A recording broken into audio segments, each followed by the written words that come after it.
બનાસ બેંકના યશસ્વી ચેરમેન માન્ય શ્રી ડાયાભાઈ પિલિયાતરજી, સાથે આપણા શિક્ષણ અને માં સરસ્વતીની આરાધના કરી અને સતત પુરુષાર્થ થકી યુપીએસસી ક્લિયર કરી એવા ભાઈ વિપુલભાઈ,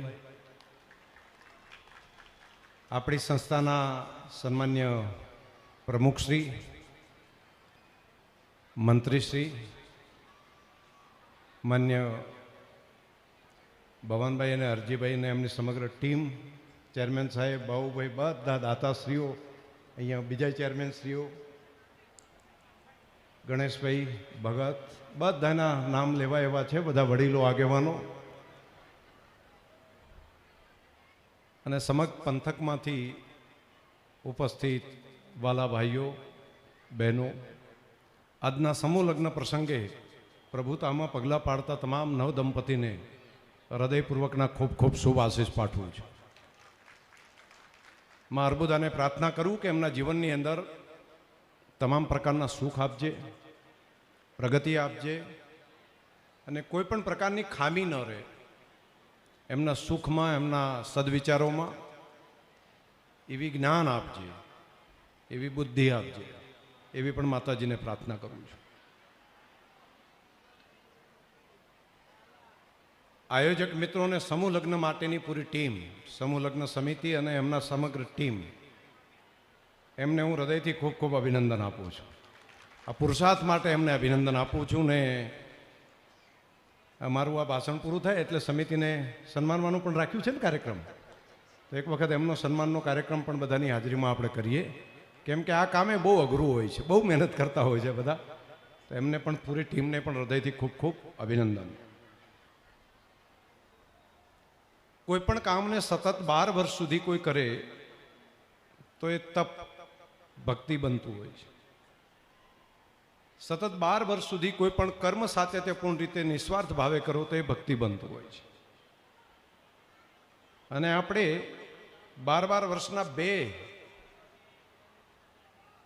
યુનિટ આપણે પૂર્ણ કર્યા અને કોઈ પણ સ્વાર્થ સિવાય સમાજના આગેવાનો, વડીલોએ, આ સમાજે આજે 24 વર્ષ પૂર્ણ કરી 25 વર્ષની આ જર્ની એક નાની ઘટના નથી. આ કામ માટે જેમણે શરૂઆત કરી હતી એ આપણા વડીલોને વંદન કરું છું. જેમણે આ વિચાર આપ્યો એ બધા આપણા વડીલો ખૂબ દીર્ઘ દ્રષ્ટિવાળા હતા. અને હું એ 25 વર્ષની આ જર્નીનો સાક્ષી છું. ચડતી પડતી, સુખ દુઃખ, પરંતુ તે બધાની વચ્ચે રહીને પણ સમાજના વડીલોએ ખૂબ આશીર્વાદ આપ્યા અને યુવાનોએ, પેઢી, બદલાતી પેઢીમાં પણ બધાએ જે કામ કર્યું છે એ અભિનંદનીય છે. આની પહેલાં જે સંસ્થાના પ્રમુખો બન્યા છે એ તમામ પ્રમુખશ્રીઓ, મંત્રીશ્રીઓ અને એમની કારોબારીને પણ હું હૃદયથી ખૂબ ખૂબ અભિનંદન આપું છું. એક અદ્ભુત કામ આપણે ત્યાં થઈ રહ્યું છે, જેને સંપૂર્ણ લોકશાહી સિસ્ટમ અને ઘસાઈને ઉજળા થઈએ એ ભાવ જે રાખ્યો છે એ બધી જર્નીને, એ પરિવાર હતા, હવે અત્યારે એમની બીજી પેઢી, હવે ત્રીજી પેઢી પણ આવી છે. તો ત્રીજી પેઢીથી માત્ર સાતત્યપૂર્ણ રીતે સમાજના હિત માટે કામ કર્યા કરવું, આ ભાવ નાનો નથી. એ બધા વડીલોને, આગેવાનોને, બધાને હું હૃદયથી ખૂબ ખૂબ અભિનંદન આપું છું, ખૂબ ધન્યવાદ પણ પાઠવું છું.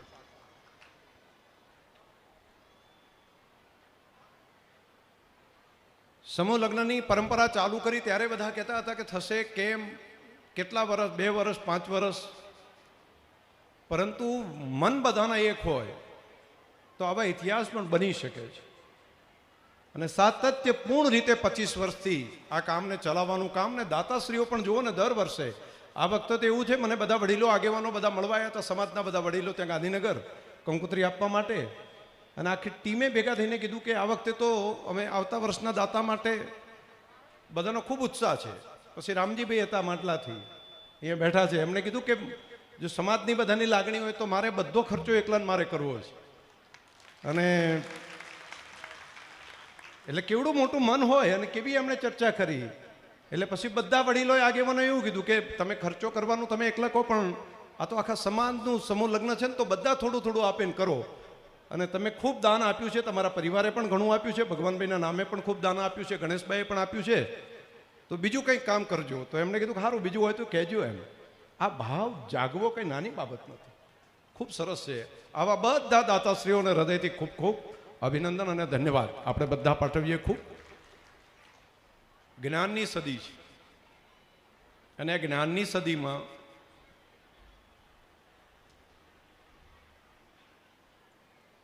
કોઈ એવું માને કે એનું આધિપત્ય છે, તો આધિપત્ય નથી. સામાન્ય માણસ પણ જો જ્ઞાનની ઉપાસના કરશે તો એને આગળ જતા કોઈ અટકાઈ નહીં શકે. આગળ જતા અટકાવે છે કોણ? તો કોઈ બીજા અટકાવે છે એવું નહીં. અટકાવે છે માણસનો અહંકાર, અટકાવે છે માણસનો ક્રોધ, અટકાવે છે માણસને ઈર્ષા, અટકાવે છે માણસને નાના નાના વિષયમાં ફોકસ ન થવું. એ આપણે બધા આ બાબતનું ધ્યાન રાખીએ. જ્યારે ક્રોધ આવે ત્યારે બુદ્ધિ ના હોય. જ્યારે કોઈ પણ માણસને અહંકાર આવે કે ક્રોધ આવે તો એ બુદ્ધિથી નિર્ણય ન થાય. તો આપણે કોઈ પણ નિર્ણય કરતા હોય, પરિવારનો કરતા હોય, કોઈ આપણા ધંધાનો કામ કરતા હોય, 5 આગેવાનો બેસીને કરતા હોય, ત્યારે પણ શાંત ચિત્તે નિર્ણય કરવો જોઈએ. વિદ્યાર્થીને પણ પરીક્ષા આપતા હોય ત્યારે પણ કોઈ ભયમાં કે ક્રોધમાં, ઈર્ષા, એના સિવાય જો તમે નિર્ણય કરશો તો એ નિર્ણય તમારો ઘણો બધો સાચો પડશે. ક્રોધમાં કરેલો નિર્ણય, કામ વાસનામાં કરેલો નિર્ણય, લોભમાં કરેલો નિર્ણય કે ભયમાં કરેલો નિર્ણય એ મોટા ભાગે ખોટો પડતો હોય છે. તો તમે જ્યારે પણ કંઈ પણ નિર્ણય કરવા જાઓ ત્યારે આ બાબતનું ખાસ ધ્યાન રાખજો. તમે બધા, ખાસ કરીને યુવાન દીકરા દીકરીઓને કહું છું, તમે વાંચન કરતા હોય, પ્રગતિની દિશા પકડે ત્યારે શાંત ચિત્ત જ્યારે હોય એ વખતે કોઈ પણ સારા કામનો તમારે નિર્ણય કરવો હોય તો તમે એવો સમયે નિર્ણય કરવાનો. અને જ્યારે ક્રોધ આવે ત્યારે સૌથી પહેલું કામ એ કરવાનું કે બોલવાનું બંધ કરવાનું. જ્યારે આપણને લાગે ક્રોધ આવે એટલે તો ખબર પડે ને, ઘણા નથી કહેતા મારા ઉપર તો રીહ ચડી જાય. તો આપણા ઉપર જ્યારે આપણા હાથમાં ના હોય ને આપણા કંટ્રોલ બહાર જઈને રીહ આપણા ઉપર ચડી જાય અને આપણે એના ગુલામ થઈ જઈએ રીહના, તો એ વખતે બીજું કંઈ ના કરાય તો કંઈ વાંધો નહીં, બોલવાનું બંધ કરી દેવાનું. જ્યારે ક્રોધ આવે ત્યારે બોલવાનું નહીં. રીહ આપણા ઉપર નીચે હોય ત્યાં સુધી બરાબર, પણ રીહ જે દિવસે આપણા ઉપર ચડી જાય, રીહ ચડે ને ત્યારે એક જ કરવાનું, મોઢું બંધ કરવાનું. આટલું કરો તો પણ તમારા કુટુંબમાં, પરિવારમાં ઘણી બધી સમસ્યાનો ઉકેલ આવી જાય. દેરાણી જેઠાણી હોય, ભાઈ ભાઈ હોય, પરિવાર હોય, કુટુંબ હોય, બધી જગ્યાએ આટલું ખાલી યાદ રાખો તો પણ તમારા ઘણા બધા પ્રશ્નો ઓટોમેટિક પતી જશે. એ ટાઈમે કંઈ નહીં કરવાનું, મૌન રહેવાનું. ઘણા તો જ્યારે રીહ બરાબર ઉપર આવે ને એટલે રીહ એને બોલવરાવે, એ ના બોલતો હોય, રીહ બોલવરાવે, અને માથે ચડી ગયો એટલે તમારા મગજ ઉપર કબજો એનો હોય, અને એનો કબજો ઉપર હોય એટલે તમે શું કરી શકો? તમે તો એના ગુલામ થઈ ગયા હોય. કોના? રીહના, ક્રોધના. તો આપણે ક્રોધના ગુલામ નહીં થવાનું, આપણે સ્વતંત્ર રહેવાનું. ઈશ્વરે બધાને ચિત્ત આપ્યું છે, બુદ્ધિ આપી છે, મન આપ્યું છે.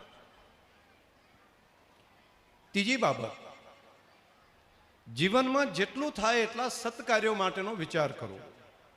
એવા લોકોની સાથે મળવાનું રાખો કે જે આપણને સાચો રસ્તો બતાવે. એવા સારા પુસ્તક હોય તો એને વાંચો, એવા સારા મિત્રો હોય તો વાંચો, એમની સાથે બેસો.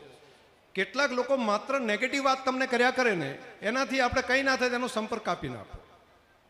અમુક તમે જોજો ને જીવનમાં કંઈ નહીં કરે, માત્ર નેગેટિવ. એમ કોઈ એને દુનિયા આખી હારી લાગે જ નહીં.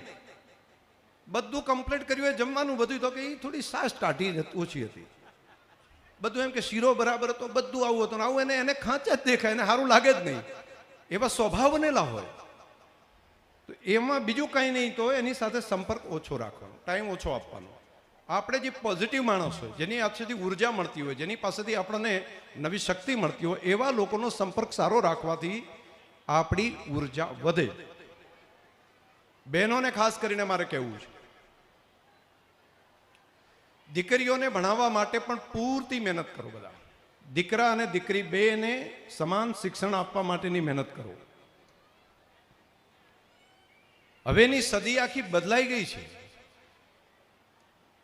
અને બીજી બાબત, માતાઓને ખાસ કરીને વિનંતી મારી હતી કે તમારા સંતાનોના હાથમાં, ખાસ કરીને 16 વર્ષથી નાની ઉંમરના બાળકો હોય, એને મોબાઈલથી બને એટલું દૂર રાખવાનો પ્રયત્ન કરો. કેમ કે એના મગજ ઉપર કબજો મોબાઈલ લઈ લેશે તો માનો કબજો નહીં રહે, બાપનો નહીં રહે, મિત્રનો નહીં રહે, ભાઈનો નહીં રહે. અને એ એક એવી ઇન્ટેલિજન્સ છે કે ગમે એવા માણસનું મગજ બગાડી નાખે. તો નાના બાળકને તો એકદમ પકડી લેશે. તો એને તમે એવું નહીં કરી શકો ઝૂંટવીને લઈ લેવાનું, નહીંતર એ તમારાથી વિપરીત જતો રહેશે. એને સમજાઈને એને પેરેલલ બીજું કંઈક કામ એવું સોંપો, એની સાથે એટલો ટાઈમ પાસ કરો જેથી કરીને બાળક મોબાઈલનું સોફ્ટવેર એના ઉપર કબજો ન લઈ લે. નહીંતર એને જેવું ગમતું હશે એવું જ નાખ્યા કરશે, ગમશે એવું જ વિડીયો આવ્યા કરશે, ગમશે એવી રીલ આવ્યા કરશે, અને ધીમે ધીમે તમારા કબજામાં નહીં રહે. એ બાળક કોઈ અમેરિકામાં બેઠા છે, કોઈ બીજા દેશમાં બેઠા છે, એવા કોઈ વ્યક્તિ એનું માઇન્ડ ચલાવીને તમારા સંતાન ઉપર કબજો કરી લેશે અને એ ભવિષ્યમાં તમારી પાસે નહીં રહે. આ સદીની સૌથી મોટી થ્રેટ એ આ પ્રમાણેનું સોશિયલ મીડિયા છે, એઆઈ છે. તમને લાગશે કે આમાં ક્યાં ધ્યાન દેવા જેવું છે? આ સૌથી અગત્યનું ધ્યાન દેવા જેવું છે. આ જો ધ્યાન નહીં દઈએ તો પાછળ પસ્તાવા જેવું થશે. આમાં દરેક માતા ધ્યાન રાખે, દરેક પરિવારે પણ ધ્યાન રાખવું પડશે. અને એમાંથી તમે કે હું કોઈ બકાત નથી, આપણા મગજ ઉપર પણ કંટ્રોલ કરે. જો તમે લાગે કે 10-15 મિનિટ તમારે સ્ક્રીન જોવી છે, પરંતુ જોવા બેસી ગયા તો ખબર જ નહીં પડે. ઘણાની તો ઊંઘ પૂરી થઈ જાય તો ખબર ના પડે કેટલા વાગ્યા. જોતા જાય તો શરીર, મન, બુદ્ધિ બધા ઉપર કબજો એઆઈ કરી શકે છે. તો આમાં બધા એલર્ટ રહે. ત્રીજું, એક સમાજના વડીલો, આગેવાનો આવ્યા હતા ત્યારે મને એક વાત કરતા હતા, ત્યારે પણ ચર્ચા થઈ હતી, અને એક સમાજની વાડી બનાવવા માટેની વાત કરી કે એક એવી 40-50 વીઘા જમીનની અંદર આ સમૂહ લગ્ન કરવા હોય, બાકીના કામો હોય તો એક વાડી બનાવો. અને વાડી એટલે ખાલી લગ્ન કે પેલા પ્રસંગ પૂરતું નહીં, એક એવું મલ્ટી કામ કરી શકાય એવું કામ કરો. મેં અગાઉ પણ એક વખત વાત કરી હતી, આ વખતે વડીલો મળ્યા તે દિવસે વાત કરી હતી, ફરી આજે કહું છું, બધા સમાજના વડીલોને કહું છું, હવેનો સમય જ્ઞાનનો છે. અને વાડી એટલે સમૂહ લગ્ન તો ત્યાં થાય બરાબર છે, પરંતુ ત્યાં નવી પેઢીને શું જુએ છે તૈયાર કરવા માટે. અહીંયા તમે કોમ્પિટિટિવ એક્ઝામ તૈયાર કરીને ભાઈ વિપુલભાઈને એમની એક ટીમ થઈ, આપણને કેટલું પ્રાઉડ થાય છે. તો હવે બીજા રસ્તા શું છે? તો બીજા છે સ્ટાર્ટઅપના, ધંધાના, બિઝનેસના. માત્ર નોકરી નહીં, બિઝનેસની દુનિયામાં આગળ વધો. અને આ સદીમાં જેટલો મોકો છે એવો ક્યારેય નહોતો. આ સદીમાં જેટલો મોકો છે એટલો પણ ક્યારેય નથી. પરંતુ આપણી પાસે માહિતી જ નથી. કેમ કે આપણા દાદા પરદાદા બધાએ ખેતી કરી છે, પશુપાલનનો ધંધો કર્યો છે, બિઝનેસ કરવાનું આપણા ધ્યાનમાં આવ્યું નથી. એટલે એનો સ્વભાવ જે બનવો પડે ધંધાનો એ નથી. બીજું, ક્યાં સ્કોપ છે એની માહિતી નથી. તો એવા સંજોગોમાં આપણે ધ્યાન રાખીને તૈયાર કરવા પડશે દીકરા દીકરીને. આના સિલેબસ છે, આના માટેના તજજ્ઞો છે, આના માટેના સારા લોકો છે, એને લાવીને અહીંયા તૈયાર કરીએ તો આપણા દીકરા દીકરીમાં ઉદ્યોગપતિઓના દીકરા દીકરી કરતાં ટેલેન્ટ ઓછી નથી. આ હું જવાબદારીપૂર્વક કહું છું. એ સ્કોપ આપણી પાસે છે, પરંતુ એને આવડત છે, એની પાસે સ્કોપ છે, એને માઇન્ડ છે, એને એન્વાયરમેન્ટ છે. તો જો એક પેઢીમાં અત્યારે કામ કરીએ તો બીજી પેઢીમાં આમાંથી જ ઘણા બધા ઇન્ડસ્ટ્રીયલિસ્ટો તૈયાર કરી શકાશે. અને આ ફિલ્ડ બહુ મોટું છે. હવે ખેતીમાંથી ડાયવર્ટ થઈને, હા એમ નથી કહેતો ખેતી બંધ કરી દો, હું એવું નથી કહેતો કે આ કામ બંધ કરો. એક સંતાનને ઉદ્યોગની દુનિયામાં સ્ટાર્ટઅપ કરાવો. અને આ સ્ટાર્ટઅપ માટેનો આવો સ્કોપ આજથી 100 વર્ષના સમયગાળામાં ક્યારેય નહોતો, એવો આ દશકમાં છે. એવી પોલિસીઓ ગવર્મેન્ટ બનાવી રહી છે, એવા વર્લ્ડના માર્કેટ તૈયાર થઈ રહ્યા છે, એવી ખરીદ શક્તિ લોકોની વધી રહી છે. અને એ સંજોગોની અંદર સૌથી સારું કામ ખેતીના ધંધા સાથે જોડાયેલા પરિવારો છે એના દીકરા દીકરી કરી શકે, પરંતુ એને કરવા માટેનું યોગ્ય એન્વાયરમેન્ટ આપવું પડે. વધારે નહીં તો એક ટાર્ગેટ કરો કે આવા કોણ દીકરા દીકરી છે જેને પોતે ઉદ્યોગપતિ થવું છે, આ સપનું જુએ છે. એને મહેનત કરો, મદદ કરો, એને ગાઈડ કરો. હું તમારી સાથે રહીશ. હું ખાલી આ સલાહ આપીને પૂરો નહીં કરું. હું તમારી સંપૂર્ણ સાથે, એમાં દુનિયાના સારા સારા લોકોને લાવીશું, આપણે એને તૈયાર કરશું. લાંબા સમયનું કામ છે. આ દશકમાં કામ કરવું પડશે, 10 વર્ષ સુધી સતત. અને આજે નાનકડું કામ મોટું દેખાશે. મેં થોડા દિવસ પહેલાં પણ કહ્યું હતું કે એક પાટણના, આજથી 40-50 વર્ષ પહેલાં પાટણ તાલુકાના એક ગામનો એક ખેડૂતનો દીકરો સાયકલ લઈને નક્કી કરે છે કે મારે ધંધો કરવો છે, મારે ખેતી નથી કરવી, હું કામ કરીશ. અહીંયા પાટણ આપણા જિલ્લાની જ વાત કરું છું. કંઈ નહોતું તો શું કરવું? ત્યારે નાણાવટી સાબુ ને એવા સાબુ હતા. ત્યારે કીધું કે સાબુને બદલે હું કંઈક એવું ના બનાવું કે એને ઘસવાની જરૂર ના પડે. તેણે ભૂકલી બનાવી. ભૂકલી કહેતા ત્યારે પાવડર. ને સાબુની જગ્યાએ એને પાવડર બનાવ્યો કે ધોવા માટે ઘસવું ના પડે. અને એનું નામ છે નિરમા. સાયકલથી શરૂઆત કરી. સાયકલ લઈને ગામમાં ગૃહિણીઓ પાસે જાય ને કે તમે એક વખત જુઓ તો ખરી, તમે એક વખત જુઓ તો ખરી, આનાથી તો લુગડો ધુઓ. દુનિયા બદલી. ત્યારે તો ટીનુપા ને આ ટાઈપના આવતા હતા બધા. તો એની વચ્ચે એક આવડી મોટી નિરમા કંપની બની શકી માત્ર 1-1.5 પેઢીમાં. આવા ઘણા સ્કોપ છે, આવા ખૂબ કરી શકાય એવા છે. તો આ કામમાં સમાજની જે એક વાડી બને, ત્યાં મોટા હોલ હોય, ત્યાં લગ્નની વ્યવસ્થાઓ પણ થતી હોય, ત્યાં આવા સેમિનાર થાય, એજ્યુકેશનમાં આગળ વધવા માટેની વ્યવસ્થા હોય, કોમ્પિટેટિવ એક્ઝામની વાત હોય, અને વર્લ્ડના સીઓ બનવા માટેની કોમ્પિટિશનમાં આપણે કેમ આગળ ન વધી શકીએ? ચેરમેન સાહેબ, પગારની દુનિયામાં જોઈએ તો આપણને લાગે કે આપણા ચીફ સેક્રેટરીનો પગાર કેવો હોય? ગુજરાતનો રાજ્યના સૌથી વડા હોય એનો પગાર કેટલો? તો 45 લાખથી 50 લાખ રૂપિયા રાજ્યના ચીફ સેક્રેટરીનો પગાર, જે આખા રાજ્યનો વહીવટ કરે છે. પરંતુ નાની નાની કંપનીઓની અંદર પણ કરોડ રૂપિયાનો પગાર છે. અને વર્લ્ડની અંદર તો એવા સીઓ છે કે જેનો હજાર કરોડ રૂપિયા એક વર્ષનો પગાર છે. 1000 કરોડ રૂપિયા હું કહું છું. આ દુનિયામાં એ લોકો તમારા દીકરા દીકરીથી બહુ હોશિયાર છે એવું નથી. માત્ર એને યોગ્ય પ્લેટફોર્મ મળ્યું છે, એ યોગ્ય એન્વાયરમેન્ટ બન્યું છે. સપના માટેનું શરૂઆત કોઈ જગ્યાએ બીજ વાવવાથી થતી હોય છે. બીજનું વાવેતર કરો, યોગ્ય વરસાદ પડે અને એ ઝાડને છોડને ઉછેરવાની વ્યવસ્થા કરો, થઈ શકશે. આ કામ સમાજે કરવું પડે. અને સમાજ જો અહીંથી આ શરૂઆત કરતા હોય તો હું પડખે સંપૂર્ણ ઊભો રહીશ. આ વ્યવસ્થા તમે કરો અને તમે ઘણું કરી શકશો. આ બદલાવ કરી શકાય. હું બીજે એટલા માટે કહેવાની જગ્યાએ અહીંયા વધારે એટલા માટે કહું છું કે તમે સાતત્યપૂર્ણ રીતે આ પાઘડી પહેરેલા આપણા વડીલો, જેને લોકો એમ કહેતા હતા કે ઓછું ભણેલા છે, એમણે 25 વર્ષ પહેલા સમૂહ લગ્નનો વિચાર કરીને જો આ દિશા સુધી પહોંચ્યા તો આના કરતાં સહેલું કામ છે આ. આમાંથી તમે 1000 ઉદ્યોગપતિઓ અહીંથી બનાવશો તો આખા સમાજ બદલાઈ જશે, આખો વિસ્તાર બદલાઈ જશે, આખા વિસ્તારના તમામ જ્ઞાતિજનોને ફાયદો થશે આનો. અહીંથી તૈયાર થશું તો આ કામમાં આપણે પહેલ કરવી પડે, આ કામમાં આપણે મહેનત કરવી પડે. અને હું માનું છું કે આના માટે વર્ષો ન જોશો, આ વર્ષથી શરૂઆત કરો. આ વર્ષથી શરૂઆત કરો. તમારી પાસે 40-50 વીઘા જમીન જોઈએ, ત્યાં આવું ટ્રેનિંગ ઇન્સ્ટિટ્યૂટ થાય. ત્યાં આજુ આને એકલું જ નહીં રાખવાનું, ખાલી વઢિયાર પરગણું જ કરે, ખાલી આવું કરે ને બધા પરગણા, ચારુ બાજુના બધા કરે, જતોડા પરગણા કરે, વાગડે કરે, અહીં કાંકરેજે કરે, અહીંથી પાટણવાળા બધાની મદદ, બધાનું પોતાનું છે એમ. અને દરેકને સમાવો અંદર. ત્યાંથી સારસતે આવે, થરાદરી આવે, અહીંથી કરીને તમને દિયોદર તાલુકો પણ આવે, બધા આવે. ત્યાંથી પાલનપુરથી અહીં ટ્રેનિંગ માટે આવે તો આપવાની, એમને બધાને મદદ કરવાની. અને ધીમે ધીમે વિશાળ સ્વરૂપનું બનાવી શકાશે. મારી તમને પ્રાર્થના છે કે આ કામમાં તમે પહેલ કરો. કરવા જેવું લાગે છે તમને બધાને કે આ કામ કરવું છે? બધાને વડીલોને પહેલા સ્ટેજ ઉપર પૂછીને પછી બીજાને કહું તો આ કામને આગળ વધારો. બધા તમને લાગે છે કે આ કરવા જેવું છે? તો પછી આ વર્ષે તમે કામને આગળ વધારશો. આ કામ તમારે અહીંયા ભેગા રહીને કરવું હોય ને વ્યવસ્થિત કરવું હોય તો 1 કરોડના દાતા હું લાવી આપીશ. તમે આ કામને આગળ વધારો, કામને. અને બનાવો લગ્ન માટેની વ્યવસ્થા. ત્યાં એક મહેલ જેવું સરસ મજાનું બનાવો ને, એમ લાગે કોઈને લગ્ન કરવો હોય તો એમને એમ થાય કે ભાઈ વિવાહ કરવા છે તો ત્યાં સમાજના આંગણે ત્યાં પ્રમાણે કરીએ. 50 વીઘા જમીનમાં હોય, અહીંયા સમાજની સંસ્થામાં થાય છે તો આવી વ્યવસ્થા હોય. અને આવી એક પ્લાનિંગ કરો. એમ બહુ મોટો ખર્ચ નથી.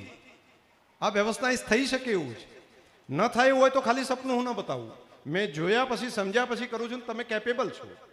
આટલા સમર્પણ ભાવવાળા આગેવાનો મેં બીજે નથી જોયા.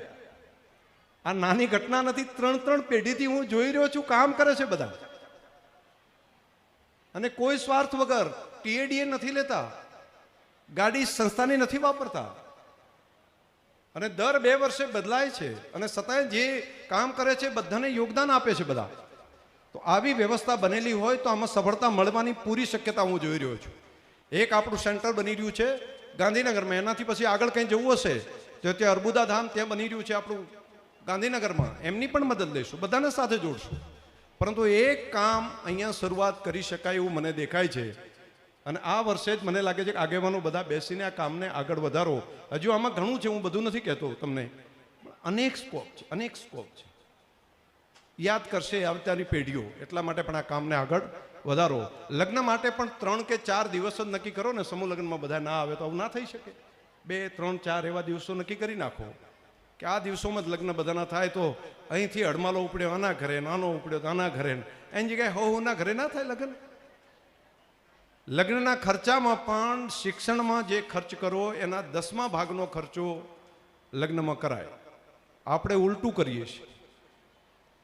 શિક્ષણમાં 1 કરોડ રૂપિયા નહીં ખર્ચવાના, પરંતુ લગ્નમાં 10 લાખ રૂપિયા, 1 કરોડ ખર્ચે શિક્ષણમાં તો 10 લાખનો ખર્ચો તમારા લગ્નમાં કરાય. પરંતુ આપણે શિક્ષણમાં કરોડ નહીં ખર્ચવાના, પણ લગ્નની અંદર 10 લાખ ખર્ચી નાખવાના. એમાં તો 2 લાખ ખર્ચવા હોય તો એમ કે આ છોડિયાના ખર્ચા, છોડિયાને ક્યાં ભણાવી એમ કે છે બધા. તો એવું ના હોય. લગ્નના 10મો ભાગ, શિક્ષણનો 10મો ભાગ લગ્નમાં ખર્ચો કરાય.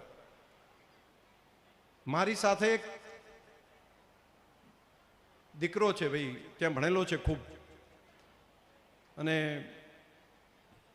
ત્યાંનો જે સમૃદ્ધ જે સમાજ કહેવાય એમાંથી છે, અમદાવાદની આજુબાજુ. એના માપતા અને બાપા બંને સીએ છે અને સુપ્રીમ કોર્ટમાં એડવોકેટ છે. હમણાં એણે લગ્ન કરે, બંને જણા નોકરી કરે છે, બંનેનો પગાર લાખ ઉપરનો હશે, 1,00,000-2 લાખનો હશે. એને પૂછ્યું તારો ભણવાની અંદર એના મા બાપે 50 લાખ રૂપિયાનો ખર્ચો કર્યો હશે, એક એનાથી કદાચ વધારે થયો હશે. હમણાં લગ્ન કર્યા તો મેં કીધું તારો ખર્ચ કેટલો થયો? મને કે સાહેબ 2.5 લાખ રૂપિયા. 2 જણે 2.5 લાખની અંદર બધા લગ્ન પૂરા કર્યા.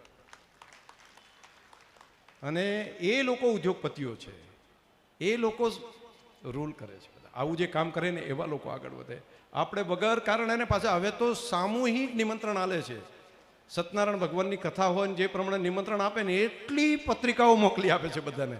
એ હાગમ તે આને મેલો, નાને મેલો, કોણ આવ્યું એ ખબર નહીં. ઘણી વખત તો જો એક આચિયા ભાઈ આયા, તો લગ્નમાં તો તમારા જે સ્નેહીઓ એને જ બોલાવો ને, યાદી, તમે જેનો પ્રેમ લાગણી હોય એવા 200 જણા 500 જણા રાખો, 200 બહુ થઈ ગયા. પરંતુ એમ પાછા ગણતરી કરે 2 દિવસ લગ્ન પછી, એને તે તો જબર આયા હો, બસ આટલું કહીને બીજે દાડે ભૂલી જાય. એના માટે 10 લાખનું ધમાડો, 3 લાખનું મંડપમાં થયું, 3-4 લાખનું ખવડાયું, પૂરું. અને ભણવાનું આવે ત્યારે કાંઈ નહીં.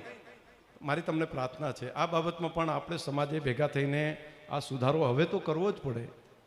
તમે જ કરી શકો, બધા કરો આ કામને. બસ આ 3-4 બાબતો કહેવાની હતી. મને ખૂબ ભાવ છે અંદરથી. મને ઘણા કહે છે કે શંકરભાઈ કેવી જગ્યાએ નહીં, પરંતુ તમે 25 વર્ષથી સાતત્યપૂર્ણ રીતે અહીંયા આવો છો. મને બધા એમ કે તમારે રાજકારણી તો મોટાભાગે મત લેવાના હોય ત્યારે જ આવે, તમારે અહીંયા મત નથી લેવાના તો પણ દર વખતે તમે આવો છો, ગરમીમાં આવો છો, બીજા કાર્યક્રમો કેન્સલ કરીને આવો છો. શું કામ? મને મનનો ભાવ છે એટલે આવું છું. મને તમારા પ્રત્યેનું પ્રેમ ને લાગણી છે એટલે આવું છું. અને મને એવું લાગે છે કે આ પેઢી હજુ આગળ વધે, હજુ પણ તમે સારું કામ કરી શકો, હજુ પણ પ્રગતિ થાય, એટલા માટે આવું છું. અને સૌથી વિશેષ એટલા માટે આવું છું કે અહીંયા એક મત થઈને નિર્ણય કરે છે બધા. એક નિર્ણય થયા પછી બધા એક સાથે વિચારે છે, એટલા માટે હું વારંવાર આવું છું. નહીતર અંદરો અંદરના જો ડખાન પેલું હોય તો હું એ કંટાળીને કહું મેલો માથાકૂટ હોય. પરંતુ કોઈ પણ વાત આવી હોય ત્યારે બધા એક મત બની જાય છે. હા, મતાંતર તો હોય, ઘરમાં હોય, પરિવારમાં હોય, પરંતુ અહીંયા એક મત બનીને કોઈ પણ સમાજ માટેનો નિર્ણય કરે છે. એટલા માટે હું વારંવાર અહીંયા તમારા દરેક પ્રસંગમાં અહીંયા આવું છું અને મને એનું ગૌરવ પણ છે. આપ સૌએ ખૂબ પ્રેમ ભાવથી અહીંયા અમારું સ્વાગત સન્માન કર્યું, એના માટે પણ હૃદયથી આભાર અને અભિનંદન. બાકી તો બધા આગળ વધો વ્યસન મુક્તિના કામને. હવે જે નિયમ કર્યો છે ને, વ્યસન નહીં એટલે નહીં, કોઈ પણ પ્રકારનું વ્યસન આપણે ત્યાં ન થવું પડે. કોઈ વ્યસન કરતો હોય ને એનો ભરોસો નહીં કરવાનો. આપણા ગામની અંદર કોઈ બાટલી પોટલી પીતો હોય તો એનો ભરોસો નહીં કરવાનો, એની સાથે નહીં રહેવાનું, એને કડકાઈથી રાખવાનું કે કમસે કમ જે વ્યસનનો ગુલામ થઈ ગયો એ બીજાનો ગુલામ બીજાનું શું કરી શકે સાહેબ? આપણી પેઢી એ રીતની ન થવી પડે વ્યસન માટે. જે ડ્રગિસ્ટ હોય એનો જીવનની અંદર સગો ભાઈ હોય તો ભરોસો નહીં કરવાનો. ડ્રગ્સ અને જે વ્યસન કરતા હોય ખરાબ, એવા કોઈ આપણા પરિવારનો હોય તો એવો મિત્ર બનતો હોય તો એની સાથે નહીં બેસવાનો. આપણે પ્રગતિ કરવી હોય તો આપણે મિત્ર એવો જ રાખવાનો કે વ્યસન વગરનો હોય. અને સાદગીમાં બધું છે ભાઈ. એના માટે આવા કપડાં પહેરો, આવું પેલું બ્રાન્ડેડ રાખો, આવું એનામાંથી ના હોય.